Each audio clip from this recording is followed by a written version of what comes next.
ಈಗ 349ನೇ ಕಥೆಯನ್ನು ಕೇಳೋಣ. ಅಷ್ಟವಸುಗಳಲ್ಲಿ ಒಬ್ಬ ದ್ಯು, ಎಲ್ಲರಿಗಿಂತಲೂ ದೊಡ್ಡವ. ದ್ಯುವಿನ ಹೆಂಡತಿ ವರಾಂಗಿ.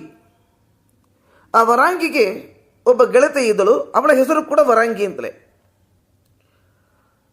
ವಸಿಷ್ಠರ ಹತ್ರ ಕಾಮಧೇನುವಿನ ಮಗಳು ನಂದಿನಿ ಎಂಬ ಹಸು ಇತ್ತು. ನಂದಿನಿ ಎಂಬ ಹಸು. ಆ ನಂದಿನಿಯ ಹಾಲನ್ನು ಕುಡಿದರೆ, ಹಸುವಿನ ಹಾಲನ್ನು ಕುಡಿದರೆ ಅವರಿಗೆ ಮುದಿತನ ಬರುವುದಿಲ್ಲ ಅಂತ.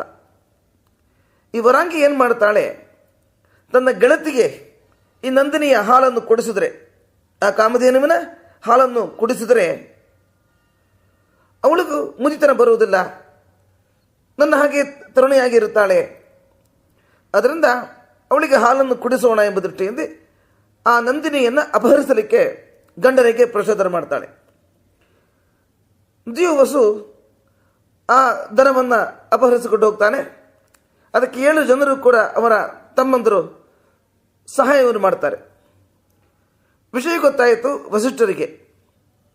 ಸಿಟ್ಟುಕೊಂಡು ಶಾಪ ಕೊಡ್ತಾರೆ.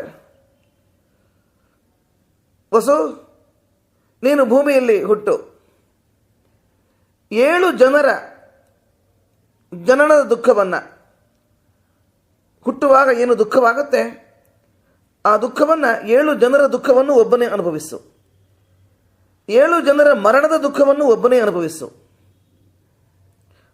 7 ಜನರ ಆಯುಷ್ಯು ನಿನಗೊಬ್ಬನಿಗೆ ಇರಲಿ ಎಂಬುದಾಗಿ ಶಾಪ ಕೊಡ್ತಾರೆ.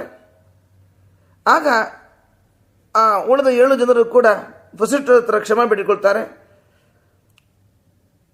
ಹಾಗಾದರೆ ನಮ್ಮ ತಪಸ್ಸು, ವರ, ಬಲ, ಜ್ಞಾನ ಎಲ್ಲ ಇವನಿಗೆ ಬರುವಂತಾಗಲಿ, ಅವನು ಅಜೇಯನಾಗಿ ಉಳಿಯುವಂತಾಗಲಿ, ಹಾಗೂ ಕೂಡ ವರ ಕೊಡಬೇಕು, ಹಾಗೆ ಆಗಲಿ ಅಂತ ಹೇಳ್ತಾರೆ.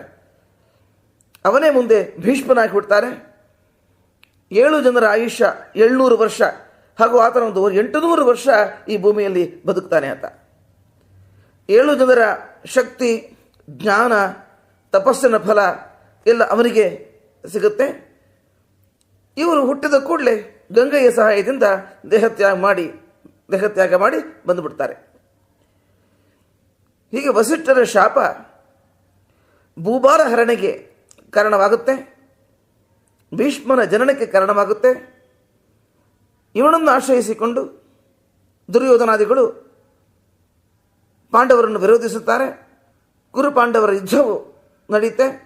ಆಗ ದುಷ್ಟರ ದಮನ ಆಗುತ್ತೆ. ಭೂಭಾರ ಹರಣೆ ಇಲ್ಲಿ ವಿಶೇಷವಾಗಿ ನಡೆಯುತ್ತೆ.